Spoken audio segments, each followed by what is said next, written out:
శుభోదయం అందరికీ. నా పేరు పి విశ్వ. నేను కేబీ పాఠశాలలో 9వ తరగతి చదువుతున్న విద్యార్థిని. ఈరోజు నేను వలస కూలీ పాఠం నుండి సారాంశం తెలియజేస్తున్నాను.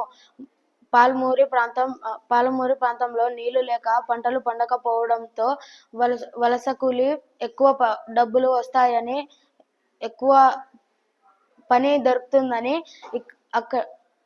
ఇక్కడి అనుభూతులను, ఊరితో అనుబంధాన్ని,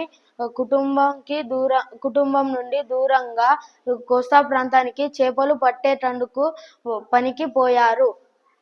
వస్తానన్న గడువు దాటిపోయింది.